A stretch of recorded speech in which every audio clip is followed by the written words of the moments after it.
हाय दोस्तों, आज जो प्रोजेक्ट लेके आया हूँ इस वीडियो में, ये कांदिवली वेस्ट में MG रोड पटेल नगर में बन रहा है। ये सारी एमिनिटीज के साथ में ये बना रहे हैं लग्जरियस यानी कि बड़े साइज में 2 BHK और 3 BHK। आइए देखते हैं ये फ्लैट किस टाइप का है।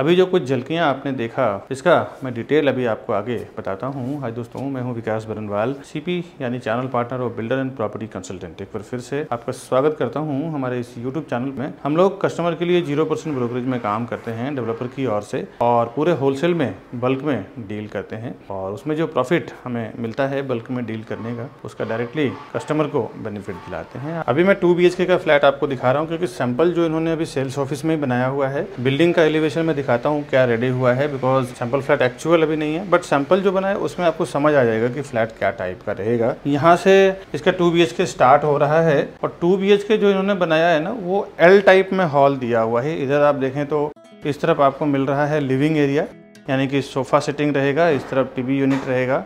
इधर आप साइड टेबल भी डाल सकते हैं, या वार्डरोब स्टोरेज क्रॉकरी किसी डिजाइन के लिए डाल सकते हैं। साथ ही साथ इस तरफ आपको डाइनिंग मिलता है। डाइनिंग टेबल आप ऐसे रखें लंबे में तो इधर से करीबन 8 से 10 चेयर का डाइनिंग आ सकता है। इस तरफ अगर रखते हैं तो भी 6 चेयर का आएगा। बिल्डर ने अभी जो प्रोविजन किया हुआ है, ये एक अंदाजा दिया है कि क्या टाइप में आप रख सकते हैं, और जब आप फ्लैट लेंगे तो अपने इंटीरियर डेकोरेटर के हिसाब से आप डिजाइन पूरा कर सकते हैं। एक बिल्डर ने सैंपल बना के एक आइडिया दिया है, डेमो दिया है। इस फ्लैट की एक खूबसूरती ये भी है कि जनरली आज के कंस्ट्रक्शन में बालकनी देखने को नहीं मिलता है, जो यहाँ पे इन्होंने करीबन 4 से 5 फुट का बालकनी दिया हुआ है। ये हर एक 2 BHK और 3 BHK में आपको ये बालकनी का कॉन्सेप्ट मिलेगा। आप देखें, ये रेलिंग टफन ग्लास आपको ये लगा के देने वाले हैं। और मैं एक बार आपको लेंथ दिखाता हूँ इसके पूरे हॉल का। ये पूरा लेंथ है इसके लिविंग डाइनिंग का।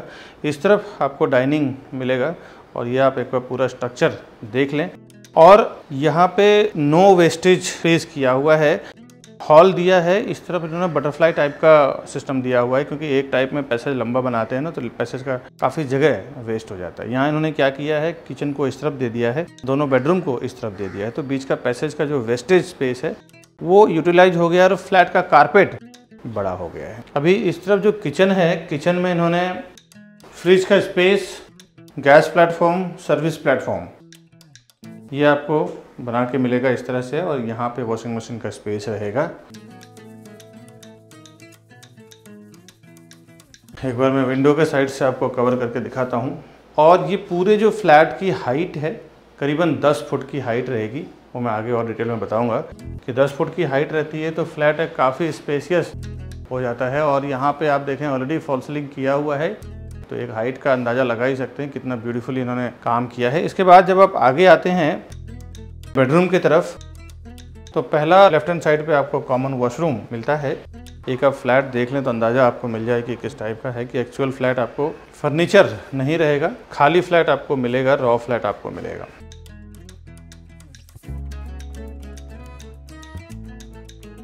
ये इसका कॉमन वॉशरूम दिखाया मैंने। वास्तु को इन्होंने बहुत ध्यान में रखा है, हिंदू लोकेलिटी के लोगों को टारगेट किया हुआ है, सिर्फ हिंदू हैं इसमें। तो इन्होंने क्या किया है कि वॉशरूम के आगे आने के बाद फिर बेडरूम का एंट्री दिया हुआ है। कहते हैं कि वॉशरूम के सामने बेडरूम या किचन या किसी का भी एंट्री नहीं होना चाहिए। उस चीज़ को प्रॉपर इन्होंने फॉलो किया है, वास्तु के हिसाब से दिशा दशा दोनों को ध्यान में रख के फ्लैट इन्होंने बनाया हुआ है। ये इसका कॉमन बेडरूम है। कॉमन बेडरूम में किंग साइज बेड डालने के बाद एक लेंथ आप देखें 700 स्क्वायर फुट का फ्लैट है, बट नो स्पेस वेस्ट, यानी कि स्पेस को ख़राब नहीं किया है। इसके लिए ये सारा कारपेट इंटरनली इन्होंने यूज़ कर लिया है। एक बार मैं विंडो के साइड से आपको शो करता हूँ। इधर देखें, आपको वार्डरोब बनाया हुआ है, और वार्डरोब बना हुआ है 6x6 का किंग साइड बेड रखा हुआ है, सामने TV यूनिट टेबल है, साइड टेबल भी रखा हुआ है। इसके बावजूद भी करीबन 4 से 5 फुट का स्पेस आपको मूवमेंट करने को मिल रहा है। दोस्तों, ये तो हमने कॉमन बेडरूम देखा, अब इसका मास्टर बेडरूम कैसा है वो देखते हैं। अभी मैंने आपको कॉमन बेडरूम, कॉमन वॉशरूम दिखाया। यहाँ से इसका मास्टर बेडरूम स्टार्ट हो रहा है और मास्टर बेडरूम जो इन्होंने बनाया है वो कॉमन बेडरूम से भी बड़ा है, वो देखते हैं। एक बार मैं आपको लेंथ दिखाता हूँ वॉल टू वॉल। ये आप देखें तो ये मास्टर बेडरूम का लेंथ है। एक आपको कैमरे में जो अंदाज़ा लग रहा है वो तो है ही, वैसे एक बार आप प्रैक्टिकली आइए मेरे टीम के साथ तो आप प्रॉपर देख पाएंगे। यहाँ पे इन्होंने छज्जा दिया हुआ है जो आफ्टर ओसी आप इसको बालकनी में कन्वर्ट कर सकते हैं।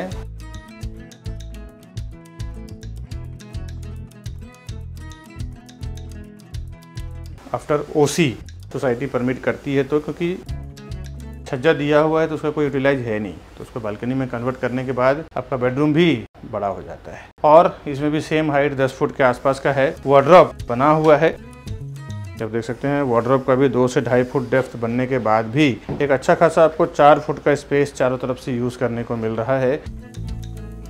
यहाँ पे dressing table, study table, TV unit table, ये बेड का साइड टेबल, 6x6 का किंग साइज बेड, ये सब डालने के बाद भी 3 से 4 फुट का स्पेस मिल रहा है। इतना स्पेसियस इसका 2 BHK है।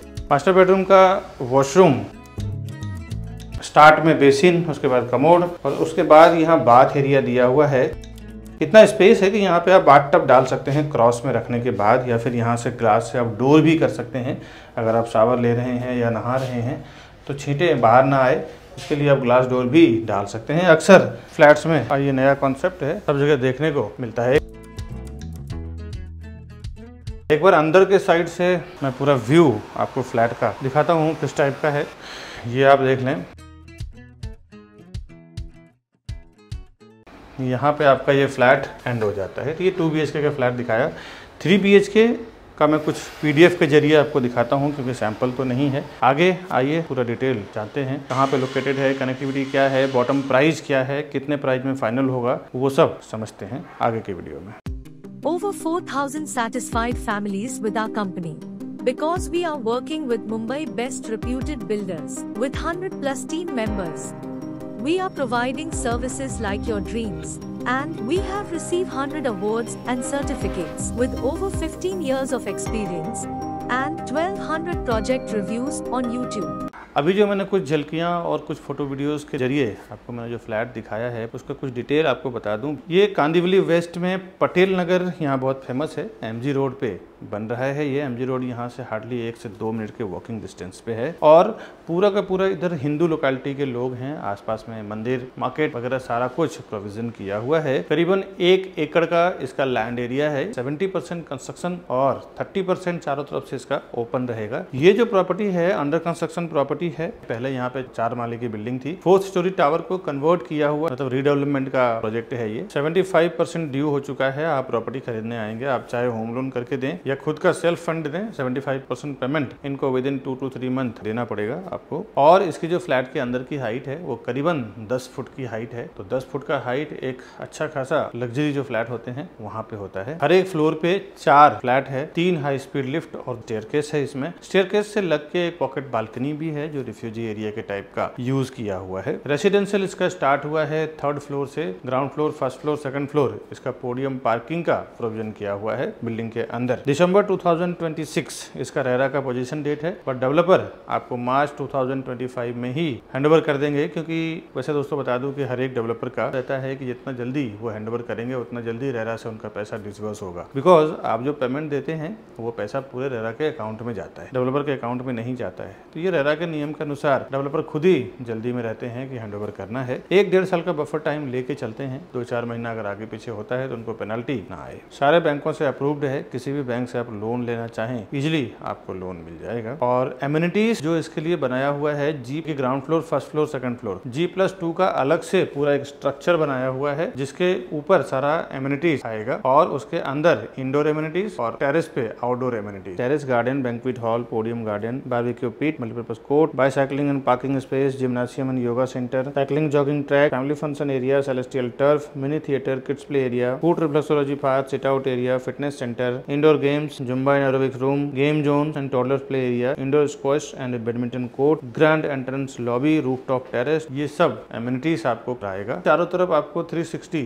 ओपन व्यू मिलता है, जो चारों तरफ से आपको सिटी का व्यू मिलेगा। ईस्ट के साइड आपको संजय गांधी नेशनल पार्क दिखेगा, थोड़ा डिस्टेंस पे है, बट सिटी व्यू पूरा आपको ओपन मिलने वाला है। चारों तरफ से आपको एयर, सनलाइट का वेंटिलेशन प्रॉपर फ्लैट के अंदर बना रहेगा। लग्जरियस 2 एंड 3 BHK बना रहे हैं। प्राइसिंग साइजिंग क्या रहेगा मैं बताता हूँ। कुछ कनेक्टिविटी जान लेते हैं। यहाँ से कांदिवली स्टेशन और मेट्रो स्टेशन भी 5 से 7 मिनट के वॉकिंग डिस्टेंस पे आप रीच कर जाते हैं। हाईवे 10 मिनट में, मेन रोड ये भी 2 से 3 मिनट में रीच कर जाते हैं। Thakur international school, Pawar public, Kapol Vidyanidhi, ये 2-3 स्कूल यहाँ से 5 से 10 मिनट में है। निर्मल कॉलेज, एनएम कॉलेज और KES कॉलेज, ये भी 5 से 10 मिनट के अंदर आप रीच कर जाते हैं। 5 से 15 मिनट में रघुलीला mall, Infinity mall, Globals mall, Inorbit mall and multiplex theatre, ये सब आप रीच कर जाते हैं। आधे से पौने घंटे के अंदर आप इंटरनेशनल एयरपोर्ट, डोमेस्टिक एयरपोर्ट भी रीच कर जाते हैं। तो आते हैं इसके कॉन्फ़िगरेशन और प्राइसिंग में। 2 BHK और 3 BHK 2 टाइप के फ्लैट हैं, और जोड़ी में अगर आप लेना चाहते हैं 2-2 को जोड़ी करके आप 5 BHK में कन्वर्ट करना चाहते हैं तो भी आप कर सकते हैं। 2 BHK की जोड़ी फ्लैट भी यहाँ पे अवेलेबल है। अभी जितने भी फ्लैट बचे हुए हैं सब हायर फ्लोर पे और अच्छे व्यू वाले ही फ्लैट बचे हुए हैं। इसके लिए प्राइसिंग भी उसी हिसाब से इसमें डिसाइड किया हुआ है। 2 BHK का जो साइज है वो 693 यानी अप्रोक्सीमेटली 700 स्क्वायर फुट का रेरा कारपेट है इसका, जिसकी प्राइस 1,66 लाख से लेके 1,87 लाख के बीच में है, यानी 1.66 CR टू 1.87 CR। और 3 BHK का साइज इसमें 970 यानी 970 स्क्वायर फुट का है, जिसकी प्राइस 2,52 लाख से लेके 2,46 लाख के बीच में है, यानी कि 2.52 CR टू 2.86 CR। ये मैंने बेसिक फ्लैट कॉस्ट आपको बताया है। इसके ऊपर गवर्नमेंट का स्टैम्प ड्यूटी, रजिस्ट्रेशन वगैरह अलग से आपको आएगा। अगर आप एक्स्ट्रा पार्किंग लेते हैं उसमें 10 लाख रुपया अलग से आपको चार्जेस लगेगा अगर आप पार्किंग लेना चाहें तो। ये तो मैंने सारा डिटेल आपको बालसवानी विस्ता 1 का बताया है। इसके आगे का वीडियो आप पूरा जरूर देखें, उसमें मैंने सारा टेक्निकल प्रोसेस बताया है। डेवलपर कैसे अपना प्राइस डिसाइड करते हैं, कैसे प्राइस डिजाइन करते हैं, इनका आस्किंग प्राइस, फाइनल प्राइस क्या होता है, और ये जो मैंने प्राइस बताया है ना, एक टेंटेटिव प्राइस बताया, एक्चुअल इसका बॉटम प्राइस क्या होगा उसके लिए आप मुझे फोन करें ऊपर दिए हुए नंबर पे। प्राइस जानना हो तो भी फोन करें, प्रॉपर्टी लेना हो तो भी फोन करें। मैं और मेरी सेल्स टीम आपको पूरी हेल्प करेगी प्रॉपर्टी परचेस करवाने के लिए। दोस्तों बहुत सारे कस्टमर को मैंने देखा है कि प्राइसिंग पता नहीं होता है ना, तो जाने के बाद उनके जो बॉटम प्राइस होता है उससे ज्यादा वो ऑफर कर देते हैं और 5-5, 10-10 लाख, 20-20 लाख रुपए ज्यादा देके आ जाते। तो इससे बचने के लिए आप बॉटम प्राइस भी जानना हो तो भी आप हमें ऊपर दिए हुए नंबर पे फोन करें। मेरी सेल्स टीम आपको हेल्प करेगी कि यहाँ का बॉटम प्राइस क्या है, तो आप उसको नेगोशिएट कर सकते हैं, बात कर सकते हैं। तो पूरा वीडियो आप देखें, उसमें भी समझ में आएगा। बहुत सारे लोग हमारे इस वीडियो को देखने के बाद डायरेक्ट चले जाते हैं प्रॉपर्टी खरीदने के लिए। उन्हें ऐसा लगता है कि मैं प्रॉपर्टी डायरेक्ट लूंगा तो हमारा ब्रोकरेज का फीस यानी CP जो चैनल पार्टनर होते हैं उसका ब्रोकरेज चार्ज बच जाएगा। दोस्तों आपको एक बार बता दूं, बिल्डर के पास इतना टाइम नहीं होता कि वो वहां पे बैठ के प्रोजेक्ट को बेचे।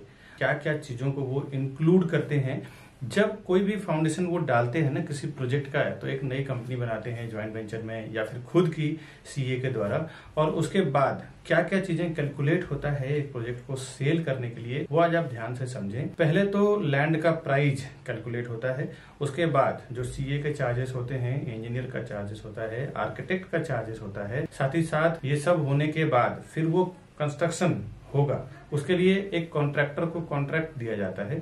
चलो इस कंस्ट्रक्शन को, पूरे बिल्डिंग को कंप्लीट करेंगे और बना के उसको हैंडओवर। साथ ही साथ म्युनिसिपल कॉर्पोरेशन, MBMC होती है, BMC होता है, TMC होता है, कहीं ग्राम पंचायत होता है। तो ये चारों जो गवर्नमेंट बॉडी जहाँ पे काम करती है, गवर्नमेंट अथॉरिटी जहाँ पे काम करती है, वहां से परमिशन लिया जाता है। ये तो बेसिक बिल्डिंग और कंस्ट्रक्शन का खर्चा हो गया। इसके बाद ऑफलाइन मार्केटिंग, जो हाईवे पे होर्डिंग्स लगता है, बोर्ड लगता है, उसका पैम्पलेट्स होते हैं, उसका ब्राउसर होता है, उसका ऑनलाइन मार्केटिंग में जिसमें वेब पोर्टल्स होते हैं, जो प्रॉपर्टी पोर्टल्स होते हैं, जिसमें मैजिक ब्रिक, 99 एकड़ हाउसिंग, ये सब जो पोर्टल्स होते हैं। इसके बाद एजेंट मार्केटिंग की बात करता हूँ, जो रियल एस्टेट एजेंट यानी चैनल पार्टनर्स या प्रॉपर्टी डीलर्स को जो ब्रोकरेज दिया जाएगा वो भी, ये सारे प्राइस को इंक्लूड करके फिर डिसाइड होता है कि प्रोजेक्ट का पर स्क्वायर फुट प्राइस क्या होगा। बिल्डर पहले से ही सारे प्राइस को इंक्लूड करके फिर वो एक पर स्क्वायर फुट प्राइस बनाते हैं। इसके बाद जो वो सेल्स टीम हायर करते हैं, सेल्स टीम का भी जो 2 से 3 साल में क्या खर्च आएगा सेल्स टीम को लेके,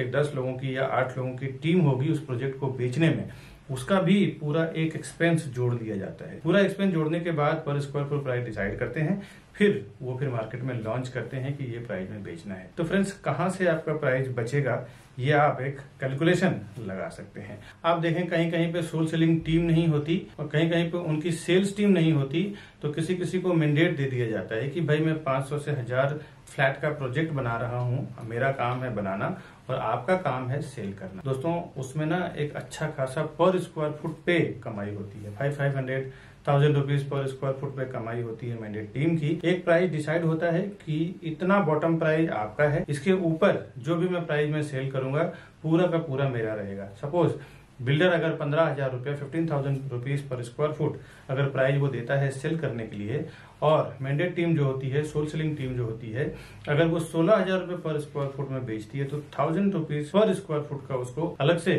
कमीशन बन जाता है दोस्तों। तो ये कोई आपको नुकसान करने वाली चीज नहीं है। और सीपी के साथ जाने में क्या फायदा है आपको, फर्स्ट टाइम जब विजिट करते हैं ना बिल्डर के प्रोजेक्ट पे, उसी टाइम आप सीपी को साथ में लेके जाएं।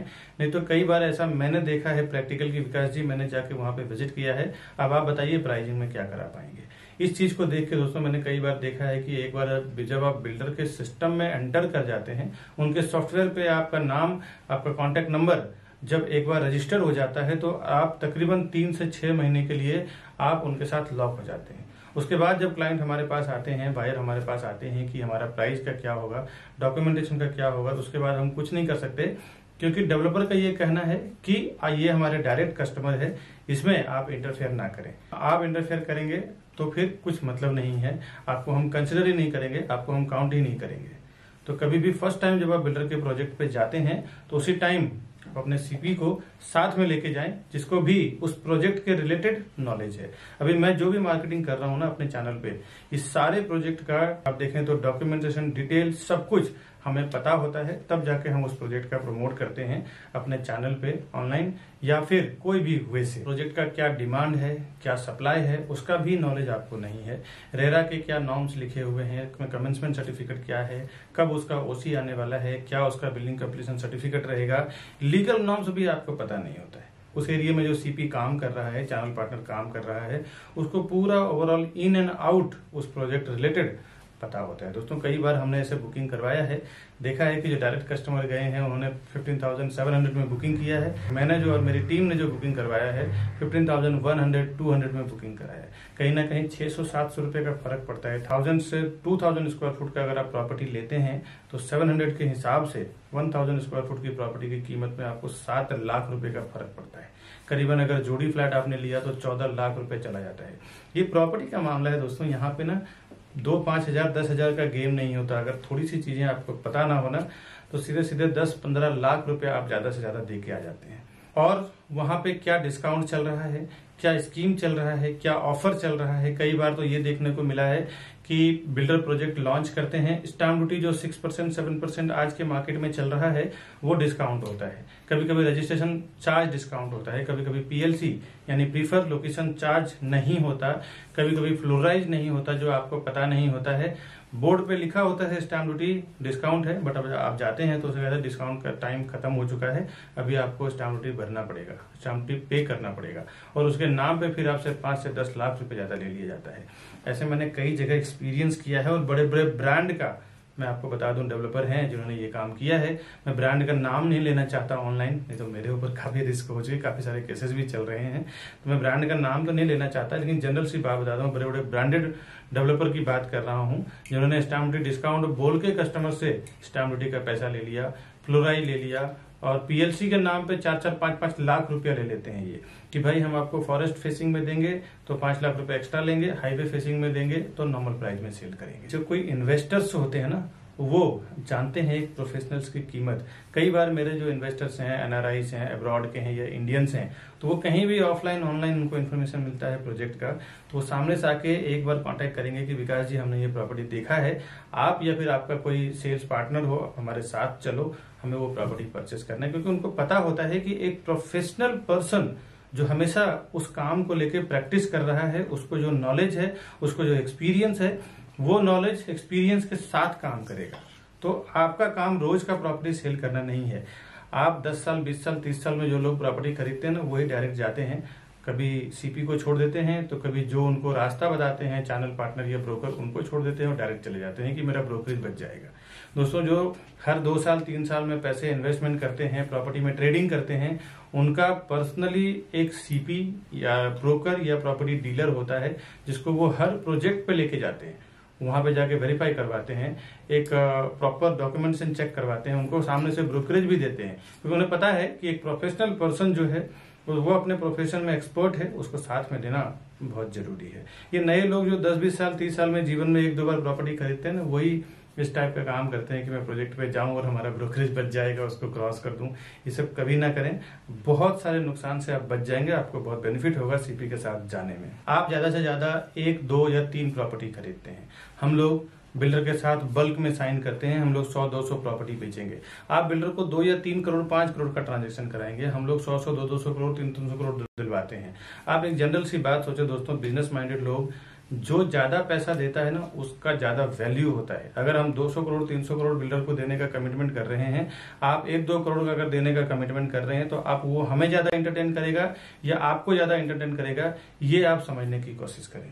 हम जाते हैं प्राइजिंग में, सीधे जो वो प्राइस बोलते हैं उसमें 1000 रुपीज 500 रुपए पर स्क्वायर फुट डाउन कर देते हैं कि भाई हम आपको इतना माल बेच के देंगे, इतना प्रॉपर्टी बेच के देंगे, इतना हम टर्नओवर करवाएंगे आपका। बिल्डर भी समझता है कि हाँ ये करवा सकता है, इनके पास इतनी कैपेसिटी है, मार्केटिंग है। वो जो बेनिफिट होता है ना हमें बल्क में बेचने के लिए, वो हम अपने कस्टमर्स को ले जाके देते हैं। दोस्तों एक बात बता दूं, कोई भी डेवलपर, कोई भी बिल्डर हमें कुछ फ्री में नहीं देने वाला है। हम पूरा का पूरा टीम जो हमारी काम करती है वो कस्टमर के फेवर में काम करती है। कस्टमर को भी प्राइस कम करवा के देंगे, सर्विस भी देंगे, डॉक्यूमेंटेशन भी चेक करेंगे, साथ ही साथ डेवलपर से जो हमें फीस मिलता है as a brokerage, as a CP channel partner का फीस मिलता है, वो अलग। तो ये दोनों लेवल पे आपको बेनिफिट हो जाता है। एक आपके साथ एक सर्विस देने वाला पर्सन होता है, दूसरा आप देखें तो डेवलपर को भी एक मोटा पैसा हमारी ओर से 1% उसको दिला देते हैं। वो अगर प्रोजेक्ट बेचने में 1 साल लगेगा, तो अगर हमारे जैसे पावरफुल एजेंट्स जो होते हैं जो 100-200 300 प्रॉपर्टी बेचते हैं, जनरली उनको 6 महीने में पूरा प्रॉपर्टी बेच के दे देते हैं, पूरी बिल्डिंग बेच के दे देते हैं। इसके लिए वो हमें ज्यादा एंटरटेन करेंगे, हमारे से प्राइसिंग पे ज्यादा नेगोशिएशन करते हैं। आपसे तो बेहतर ही रहेगा, 2-3 प्रॉपर्टी आप खरीदेंगे, हम लोग 100-200 300 प्रॉपर्टी सेल करेंगे। इसीलिए हम लोग हमेशा कस्टमर के फेवर में ही काम करते हैं, ताकि कस्टमर अगर प्रॉपर्टी लेगा तो ही हम लोग फिर ब्रोकरेज बिल्डर हमें देगा, या तो हम as a channel partner work करें, एज ए प्रॉपर्टी डीलर, या फिर प्रॉपर्टी कंसल्टेंट आप हैं तो हम हैं। कस्टमर के लिए ही हम लोग ज्यादातर काम करते हैं, क्योंकि कस्टमर अगर प्रॉपर्टी का पैसा देगा तो ही ब्रोकरेज हमें मिलेगा, ब्रोकरेज फीस हमें मिलेगा। तो हमारा कमिटमेंट हमेशा ये रहता है कि बिल्डर को तो करना ही है, साथ ही साथ कस्टमर को ज्यादा से ज्यादा बेनिफिट कैसे मिल जाए, उससे हमें कई फायदे होते हैं। एक, फ्यूचर रेफरेंस हमारे लिए बढ़ जाता है। वो अपने रिलेटिव दोस्त को जाके बोलते हैं कि आप प्रॉपर्टी प्लाजा और विकास बरनवाल जी के साथ में काम करो, या फिर उनके टीम के साथ में काम करो, आपको बेनिफिट होगा। Demand and supply, in future अगर आप एनआरआईज हैं या फिर आप केयर टेकिंग नहीं कर सकते हैं, तो उसमें भी हमारी पूरी टीम होती है जो प्रॉपर्टी का केयर टेकिंग करना, बाद में रेंट आउट करना, या फिर रीसेल करना हो जब उसका प्राइस एक लेवल पे हाइप हो जाता है तो, या फिर नए प्रॉपर्टी में इन्वेस्टमेंट करना, उसके लिए कुछ एडवाइजिंग हो गया, या नया कोई अर्जेंट सेल प्रॉपर्टी आई तो वो एक नोटिफिकेशन देना, ये पूरी हमारी रिस्पॉन्सिबिलिटी होती है। हमारे कस्टमर को ज्यादा से ज्यादा बेनिफिट कैसे दिलाएं, ताकि वो फ्यूचर में हमारे लिए रेफर करे अपने रिलेटिव को, अपने दोस्त को, अपने आसपास में रहने वाले लोगों को। दोस्तों सीपी के पास कई ऑप्शंस होते हैं, आपको पता नहीं होता कि एक लोकेशन में क्या क्या कौन सा प्रोजेक्ट चल रहा है, लेकिन बट एक चैनल पार्टनर के साथ काम करने में आपको प्रॉफिट क्या होता है, बेनिफिट क्या होता है, उसके पास कई ऑप्शंस होते हैं जो उसी प्रोजेक्ट से मिलता जुलता है। उसमें भी आपको हेल्प मिल जाता है कि क्या क्या कहाँ पे सर्वे करना है। दोस्तों आज के वीडियो में बस इतना ही। आपसे रिक्वेस्ट है हमारे चैनल को सब्सक्राइब करके रखें। उसका बेनिफिट ये होगा कि जब भी नई प्रॉपर्टी का वीडियो डालूंगा अपने चैनल पे, सबसे पहले आपको नोटिफिकेशन मिलेगा, सही प्राइस आपको मिलेगा कि क्या वहाँ का बॉटम प्राइस है। क्योंकि बहुत बार ऐसा देखा गया है दोस्तों कि बॉटम प्राइस नहीं पता होता है तो लोग 10-10 लाख रुपए एक्स्ट्रा दे के आ जाते हैं। तो वो प्राइसिंग का भी पता चलेगा। साथ ही साथ हमारे पास बैंक ऑप्शन की प्रॉपर्टी जो 30-40% डिस्काउंट पे आता है, साथ ही साथ रीसेल की प्रॉपर्टी जो अर्जेंट सेल में होते हैं, जो नए प्रोजेक्ट लॉन्च करते हैं बिल्डर, तो स्टार्टिंग में उनको पैसे की जरूरत होती है। बहुत सारे ऑफर्स होते हैं, किसी में पीएलसी नहीं होता है, किसी में फ्लोराइज नहीं, कभी कभी तो स्टैम्प ड्यूटी रजिस्ट्रेशन भी ऑफ होता है। इस टाइप के जो फायदे वाली प्रॉपर्टी है मैं हमेशा मेरे चैनल पे डालता रहता हूँ। मिलता हूँ नेक्स्ट वीडियो में, तब तक के लिए नमस्कार।